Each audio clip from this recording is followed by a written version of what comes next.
Hey everyone, it's Andrew Schiffman. Harry Turcott here. We both worked at MTV in the music and talent department in the late 90s, early 2000s. Yeah, it was a time where music videos, TRL, The Jersey Shore, and the Osbournes ruled the airwaves.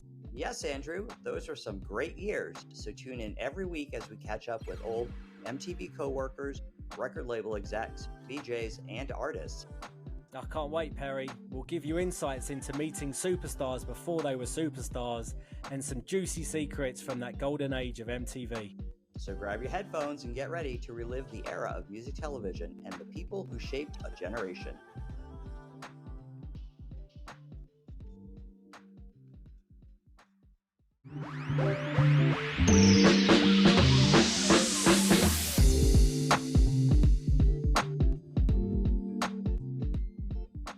We are back. We are here again.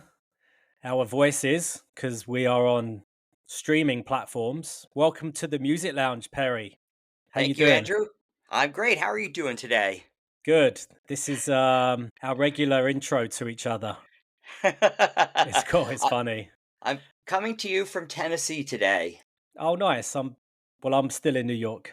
That's good. We have a great guest today, right? We do. We have David Nathan joining us today. David is a former Universal Music Group Republic Records music executive and current mental health advocate. And all around great guy. And thank you for joining us today, David. I could not be happier to talk to two of my longtime friends in the music industry, and to see you guys together doing something amazing like this is awesome. So thank you for having me. Thank you, man. No, we are so happy that you're joining us today. I guess let's jump right into it. Having been at UMG and Republic Records in various roles through the 90s and the mid 2010s, you saw a lot of changes happening in the music business, from CD sales being the biggest revenue driver to labels fighting online streaming to finally embracing iTunes and the support of digital music and streaming. MTV went through a lot of changes during that time too. What was your experience from the time that you started at Universal working with MTV to the time you eventually left? Wow, that's a good question, and it makes me feel old. So thank you so much, Harry. I appreciate that. I feel you too, man. Yeah, exactly. Look, the music industry obviously goes through its changes, like every other business and organization and platform that you either develop or you continue to grow on. And when I first started, it wasn't tapes. That was past me. Okay. But it was, it really was the home of the CD and the video, right? It was, I was on top of being head of promotion at Republic. I was also head of video promotion. So I was the one dealing with MTV on a regular basis, making videos that, by the way, at the time were still costing anywhere from 50 to $500,000, depending on the artist, right? Which, that doesn't even exist anymore today. And we'll get into that, I'm sure. But it was, standards and practices, which has changed, and the things that you're allowed to show on videos changed from today, from 20 years ago or 10 years ago to today. And the biggest change, quite frankly, is that no one's watching videos anymore. And, the video channels, whether it's MTV, VH1, BET, CMT, CMT still shows videos, and I think MTV still shows them a little bit. But the biggest change is essentially the elimination of the music video, right? And I'm throwing you air quotes right now, and spending a ton of money on making it, because these kids today, they're turning around their iPhones, they're making them on, in landscape on their iPhone, they're turning around, editing it on their iPhone and submitting it or putting it out into the world in literally an hour. Like, you could do it sitting in your bedroom, make a video and put it out, and that's your music video today. And so I think the biggest change is literally going from physical videos where you could actually sit and watch a 3.5-minute video or 4-minute video on a channel, which had programming hours, right? To a place where you can essentially go anywhere, YouTube, Spotify, wherever, Pandora, and and just hit a button and watch a 2 minute, unedited video that has no standards issues. So, Yeah. I think, during my time at MTV, I remember going down at my lunch break, buying my first iPhone. So oh really? now everything is on the phone and Yeah, everything's a lot more accessible and on demand, right? You don't need to tune in to a block of music videos to get your fix, right? right, right, So right. that now it's an on demand world, everything's on your phone. And you know, even when we're at MTV, we started with the 90-second music video block, just Yep. driving to see the full length on MTV online. But attention spans was so limited. We just needed to put the hook in, and that's it. I mean, the crazy thing is today is, and we'll probably talk about it later, but we're starting a new platform at Happy Jack Entertainment, and it's literally dropped down to a 5 minute complete episode of what you're doing, not a video, but an episode, because that's the attention span today. It's nobody's fault. It's just the way, you know, um, technology has progressed. Yeah. So, Talk to us about what is in that episode. What is the format that you're doing at Happy so Jack? we, so we, I started the first ever mental health entertainment and media network called Happy Jack Entertainment, which is named in honor and following the legacy of my son who passed away when he was 19, Jack, who started his own company about mental health before he passed. And so, um, what we're doing is creating the old school video and audio podcast, except we're doing it on both now. It lives on YouTube, and we are building a platform similar to Barstool Sports that is going to allow the viewer, the listener, to come to us to find all different types of mental health programming, specifically focused on entertainment, sports, fashion, everything that's kind of current today. But again, we tape for an hour. We do an hour tape, and we cut it down to 5 minute segments. Wow, that must be And hard. then we're doing our 30-second shorts, right? The Yeah, grabbers, which got to go get them. So it's cool because it's a whole new way of doing something, but it's frustrating in the fact that that if you sit and talk for too long, you're going to get lost. You know? Right. Yeah, absolutely. I remember at MTV.com, we would do interviews specifically for MTV News.com. And sometimes Hmm. we'd have an artist for, you know, 45 minutes and we would run a 3 minute clip. And I was like, that's so, but there's so much great content there too. You wish that you could have had, multiple pieces that you did with an artist, but Yeah, yeah. yeah. So, You but take you're going to you be take able to do that, which is yeah. great. Yeah. So we're excited about that. And it's gonna lead us into the music side of things, the entertainment side of things, and really grow. The goal of it is to educate, entertain, and inform. And if we can love do all that. three of those things, then we're gonna be in a great place. So Very cool. Very yeah. cool.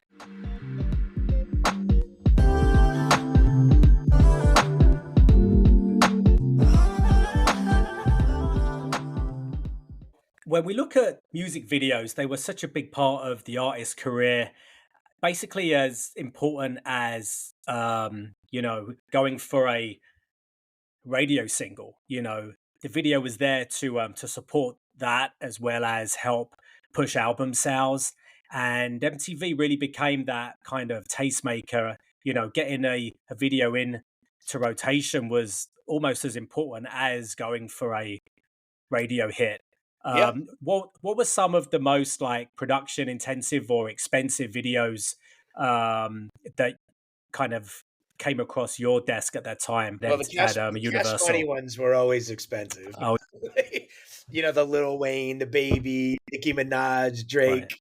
Um, Hiring the Rolls Royces and the Ferraris Yeah, I and mean, I mean, if you really kind of broke it down, ultimately the hip hop videos really, were the ones that spent the money. But I had the pleasure to be on a lot of Taylor Swift video shoots, and those were extremely expensive, beautifully produced, gorgeous storytelling, like really it's like you were in a short movie, right? Like all of her videos. So those were very cool. But again, those days, unless you're a big artist, you have the budget to do it. You're gonna get the money from the record company, or you do it yourself. Um, you don't really see those anymore. You just don't. Like Yeah.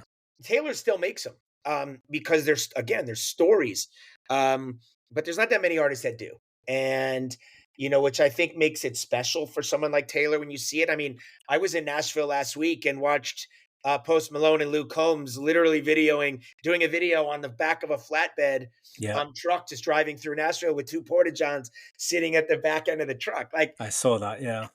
I can't wait to see that video. Like, I may actually be in it. I'm not really Yeah. sure. I mean, it was really important for artists to get a big video director, right? Like that was always important to have that name behind. But Yes. Yes. were the artists that you dealt with really involved in a lot of the creative? Was, Taylor really involved in, Oh yeah. directing? Taylor, Yeah. 100%. I mean, I'll even go as far as to say that I'm not sure that any decision, even today, that Taylor makes is not hers. Yeah. She is very, very hands-on, very smart, very calculated in terms of making decisions and understanding how to play the game.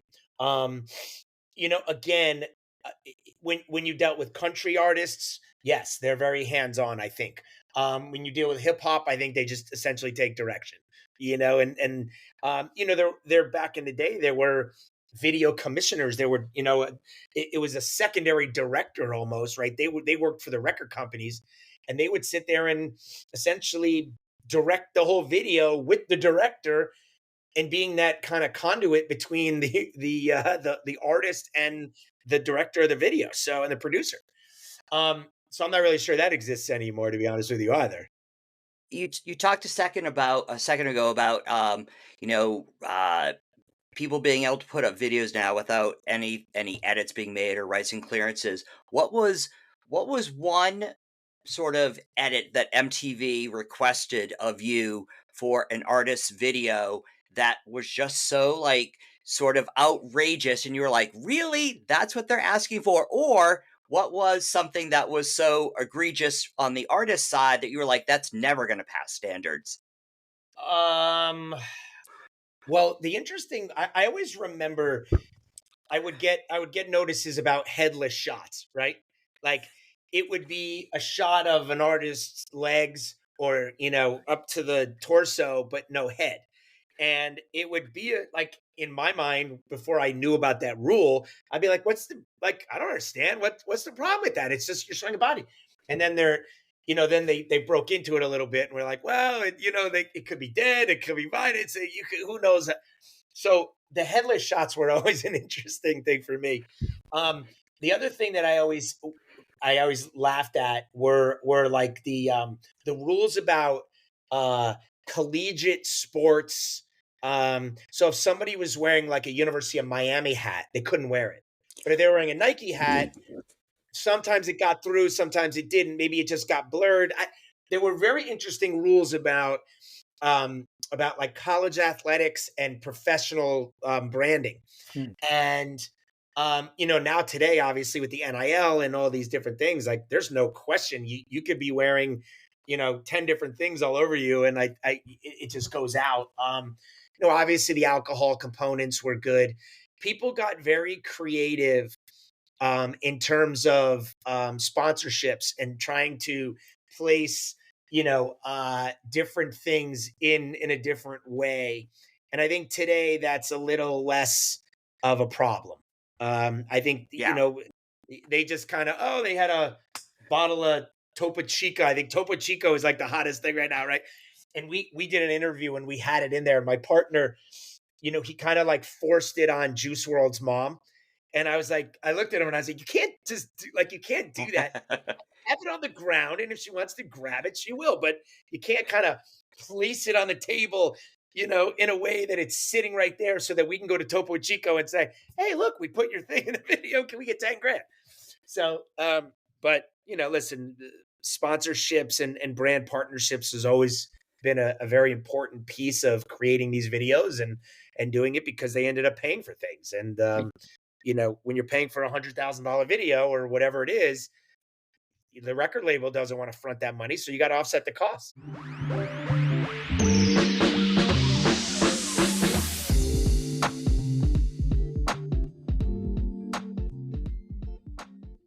Right. In addition to all of the videos that you brought to MTV, you are also responsible for bringing artists to MTV, whether it was for TRL or an award show or Beach House or Punked or whatever it was. Was the craziest thing that ever happened with one of your artists on one of those shoots? What was the most fun show to book? And what was the best location you ever got to go to for an MTV shoot? Well, the easiest by far of my biggest nightmare was Kanye West and Taylor Swift.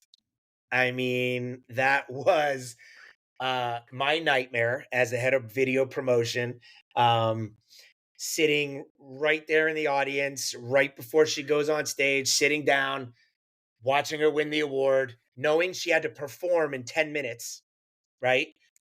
Getting that award, watching the whole thing unfold, rushing backstage, dealing with Beyonce, Jay-Z, Matthew Knowles, Taylor's parents, the executives at MTV.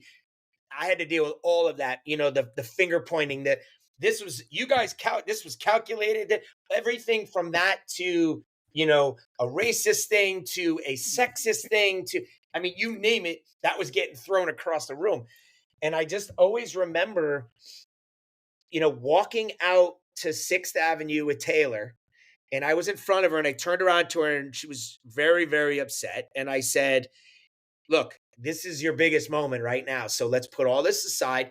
Go kill this. There's 10,000 people standing in 6th Avenue and the side streets right now. Crush the performance. We'll deal with all the shit after. Right. And that was, if you go back and remember, it was one of the best performances she ever gave in the middle of standing on a taxi cab in the middle of 6th Avenue. And then we dealt with the rest of it. But that was by far the worst experience, or one of. Because you gave her a pep talk. That was Yeah. you. Yeah, I don't know if you ask her, she'll even remember that because she probably just saw red. Yeah. No pun intended. Right. But and listen, I had one of my best experiences was having Florence and the Machine open the MTV Awards. When I flew up to LA we flew to London, and the executives saw her perform and asked her to open that show, and I'll never forget that shot. She was on like a rotating, like it looked like a record player, and the shot was from above, and it kind of came up, and it was black and white, and it was like, to me, that was the introduction of Florence and the Machine to America. Yeah. And then I've had some other things with Amy Winehouse and Lil Wayne, and Nelly was always fun. The the Super Bowl with Nelly and Janet Jackson and everything was interesting, which MTV produced, and I think that was the last one they ever produced. But, we just spoke with Robin Hopkins, and she kind of went into that whole story too. So yeah, very interesting. So I've had a lot, of really great things. The Newlyweds was always fun. Nick Lachey is, one of my great friends, and I remember going out to the Beach House and doing that. And TRL is I was there when Nick met Vanessa, and on that day, and so to see that is kind of cool. And I'm still friends with Damien, and Damien is like writing for the Family Guy. I mean, it's insane. He's like a head writer for the Family Guy now. Like, did not know that. Amazing. Yeah, so there's a lot of different things, throughout the years that that you experienced and see. I had Amy Winehouse do a show that was supposed to be a series, and the experience, it ultimately came out great, but the experience was so bad that they only made one of them. And Amy was fantastic, but it is what it is. And I mean, I could go on for hours and hours and tell you guys stories, but it's amazing. Listen, at the end of the day, these were all opportunities for our artists to grow and get bigger and develop.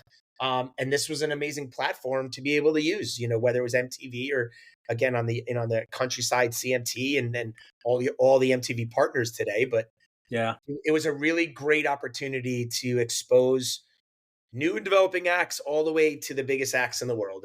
And It's different today. It really is. It's kind of sad, but Yeah, I was going to say, like, a lot of those experiences were based on MTV putting a lot of promotion behind them to drive tune in.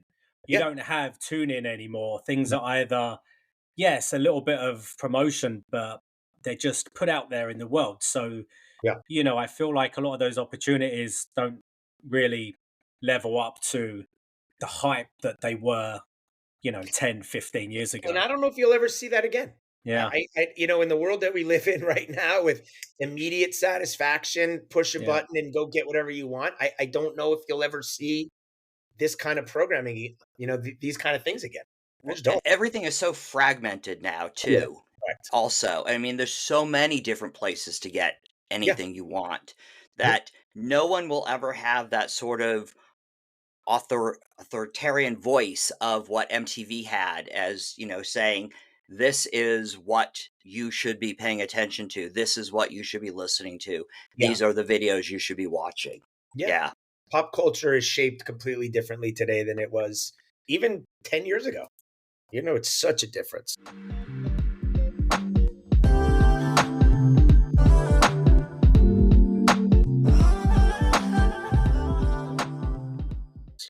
We're going to segue to a little bit of a quick fire. Let's So we're going to throw some things out. Just try your best, 30 seconds. go. And here we go. All right. Timberlake or Bieber? Timberlake, Early Taylor or current Taylor? early Taylor, Blink 182 or Fall Out Boy? Blink 182, Eminem or 50 Cent? Eminem. Carson Daly or Damien? Oh, uh, just Carson, I guess, because of where he is. Oh, Arctic Monkeys or The Strokes? The Strokes, VMAs or The Woodies?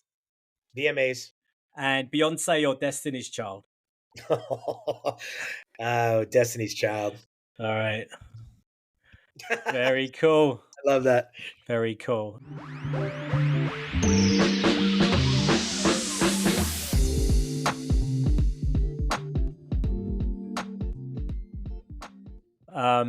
So we mentioned, as part of your primary job was to get videos in to rotation. Yep. Sometimes you had a video before it was a hit at radio, and sometimes you would come to us with a radio hit, which would be an easier sell to get a video on. But we like to really be part of that breaking story, I think, at MTV. As you Mhm. mentioned, Florence and the Machine. Were there any other videos that were really big priorities for you, but MTV really took time to add them or passed or, just didn't like the song or the style of the video? The weekend in the beginning Okay. was always an issue. Again, same kind of story as Florence. I remember bringing the video executives up to Toronto, um, and he was exploding in Toronto, but hadn't made it here yet. And they, at the end of the day, it was the same idea of putting him on the VMAs and really introducing him to America that way. And the response was, "We don't get it. Like we just don't get it yet." And that was it was 2-3 years too early. It just was. Um, Florida Georgia line, same thing. I had a very unique position towards the latter part of my time at Republic because I was head of, I pivoted to work with Big Machine, which was Taylor's Home and Florida Georgia Line and Thomas Rhett and the band Perry and all these artists. That was very difficult to cross over the country artists to the pop world in the beginning. Not so much Taylor, but the first real song that we crossed with Florida Georgia Line was Cruise, with Nelly. And that made it a little bit easier. But when we came with the next single with Florida Georgia Line, and they were crushing it, I had a real hard time. And I remember, that, and there were definitely more on the, Jack Johnson really didn't get mainstream airplay. Got, MTVU supported him from the beginning, but you know I really pride myself on, or I prided myself on trying to really pick the fights that I needed to fight, right? And knowing that I was going to be okay with Taylor, and I was going to be okay with Ariana, and I was going to be okay, with Shawn Mendes, but the fights were the new and developing acts that were really, to your point, Andrew, were really making either a lot of noise on rock or alternative or pop, and the videos were great, but we just couldn't do anything. And it's like, okay, what do you really have to do? Because at the end of the day, as a promotion guy, my job is to essentially tell people what to play and when to play it, right? Right. And the secret of a good promotion guy, is to always find a way in, right? It's like, if the front door's open, you go to the back. If the back is, you go through the basement. The basement's closed, you're finding an open window, like whatever it is. And you kind of gotta really be resourceful. And so I remember times when I'm sitting in the music meeting with you guys, and I'm like, this is going to be the biggest thing ever. And then they're like, well, you said that last week. And you're like, oh, so you do remember, and you got to pick and choose your words Yeah. easily. We But also took a chance on a few, if you had the right people that believed, the Amy, the Joannas, they yep, could they yeah, could break something. yeah, And when you look at music formats back then, we obviously looked at radio as a big an indicator, but there wasn't a lot of crossover back then than no, there is now. So really it was like, well, that's a country hit. MTV really doesn't support too much country music. Now you right. look at pop radio, there's every format on there. Oh, yeah. So, Yeah, that was now a it's like a different college time. radio station, right? Everywhere Yeah. you look, it's like, I mean, Right. my daughter is 21, and she, her playlist goes rock to. I mean, I took her to Luke Combs the other night in New York City, and the next night she was at a hip hop EDM show. I'm sorry, an EDM show in the city with DJs, and it's there's such a wide variety of music, but the scope is so teeny, because everything, it's literally whatever your palate likes in one given moment today. Yeah.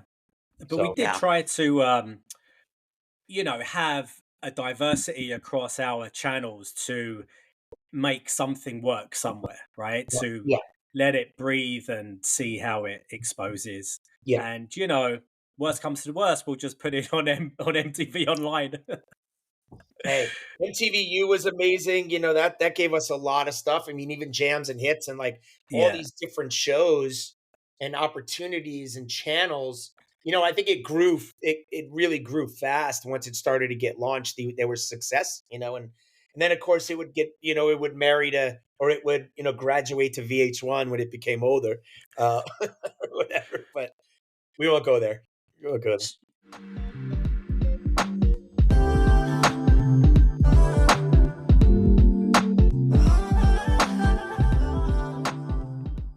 So in addition to like obviously getting the video played on different channels, there was also opportunities to sort of have the artist featured in different shows on the channel, whether it was, doing something for a news special or something on MTV.com, or like a Punk'd or a Cribs or whatever. Um, can you talk about an artist that, you worked with very early in their career, who were just available and willing to do everything and anything that MTV asked them to do, so that they could just sort of build their audience with MTV? Uh, yes. And I will go back to the obvious, which was Taylor. And she knew at a very, very early age that this is what she wanted to do, right? 13 years old. Now, she came in through the Nashville world, which is great, but I think in her mind she really wanted to be, obviously, what she is today, which is the biggest artist in the world. But I remember one thing specific when I went to them, and I said to I said to Taylor and her mom, I have an opportunity for Taylor to be a correspondent on the red carpet at the VMAs. And this was the first VMA she was going to. So this wasn't like she had been on stage and performed and won awards. This was like year one of her going to the VMAs. And she was very open to it. And we put her on, and never forget, I mean, we put her on the red carpet. She interviewed Pink, Kelly Clarkson. I remember I think there was a bee that like tried to sting her at one point when she was like live, which was funny. And she did an incredible job because that's who she is. And I remember at the end of it, we left and, after the show, and she was like, David, that was amazing. I'll never do it again. And I was like, why? And she goes, because next year I'll be on stage, and that was the way Taylor looked at everything. Like, she did a lot of stuff for us at MTV, but it was, whether it was an opening performance, whether it was a different kind of performance, whether it was being on location, whether, whatever it was. And she was always open to doing it. But as we got further along, it became more calculated in terms of why she was doing something, because it needed to get to the next step. I think that was the same VMAs where I had booked her to do that sort of pre-VMA cocktail party that Judy McGrath Yes, was hosting for the cable operators and sponsors. At the Chateau Marmont? Yeah. And I remember we walked in there and I gave her a clear bottle of water. I remember this. I gave her a clear bottle of water, and her mom took it out of my hand and gave her a water bottle that said like Poland Spring or something on it, because they didn't want anybody sitting going, oh, that's not water, that's vodka, or whatever it is.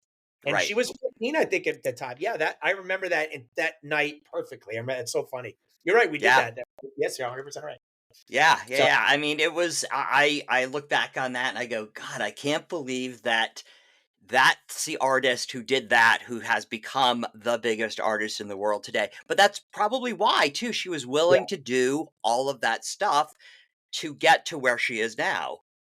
Listen, I remember, and this is just, this was at one of the music festivals from one of the radio stations, right? But I remember pitching them on something for an album release of 1989, and the team came back and said no. And we were at rehearsals, and they said, the executives at this radio company said, can we have a sit down? And everybody knew Taylor. Like, they were a big family. And we sat down. They strategically sat in a space to be right next to her. Like, I remember the whole thing. And they proceeded to re-pitch what we had already said no about.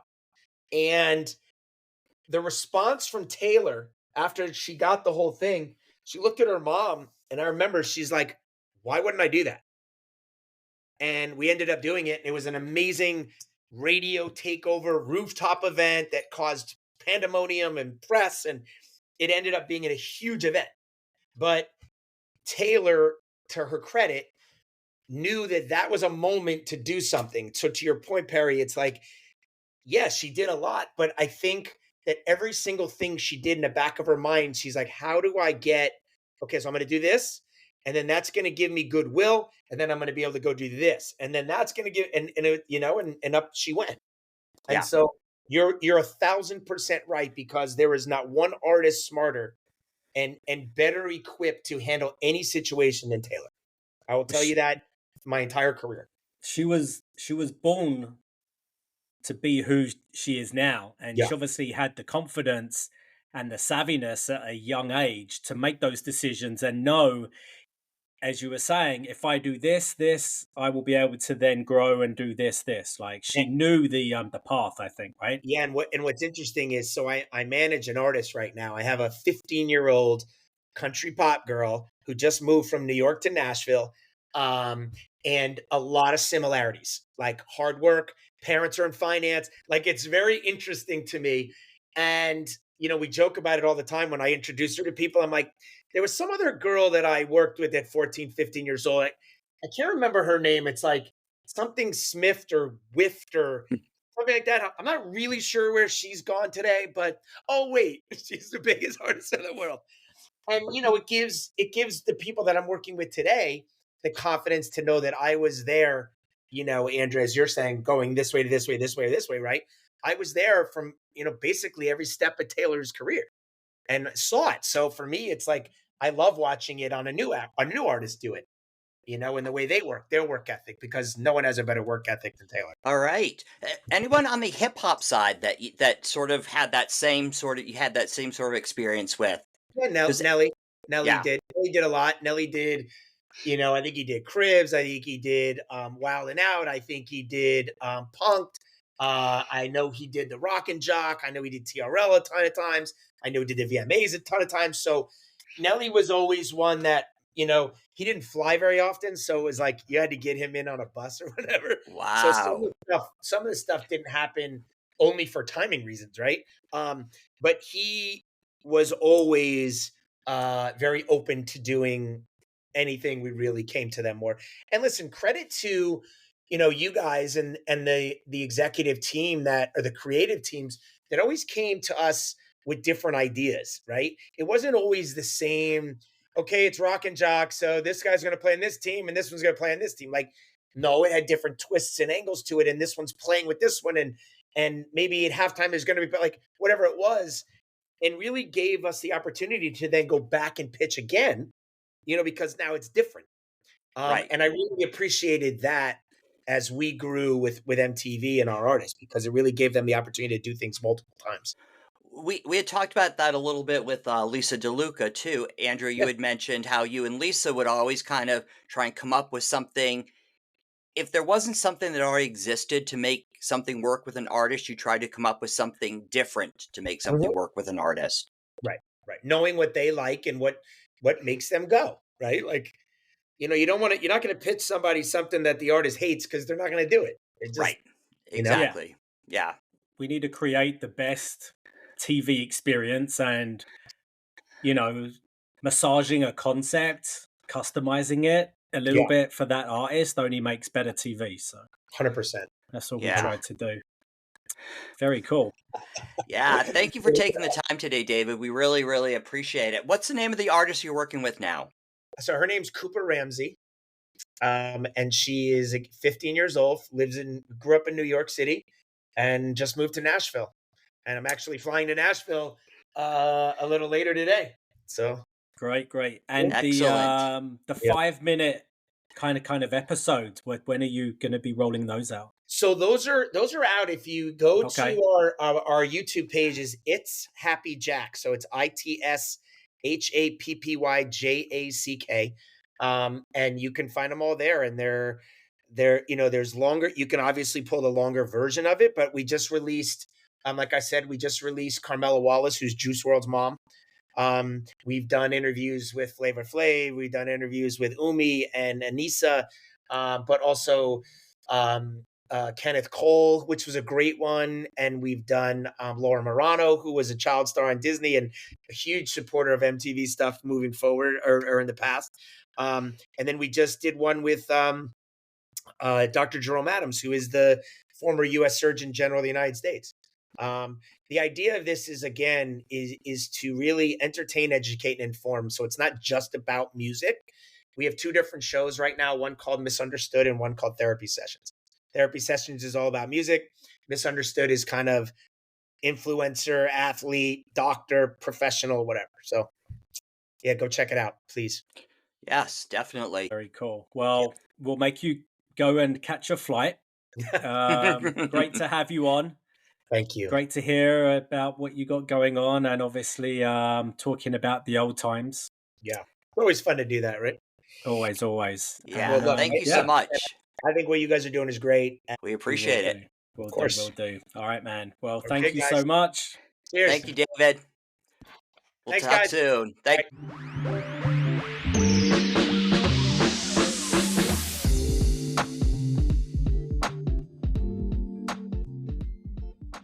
Thank you for joining us today in the Music Lounge. And tune in next week to hear more stories about your favorite era of MTV.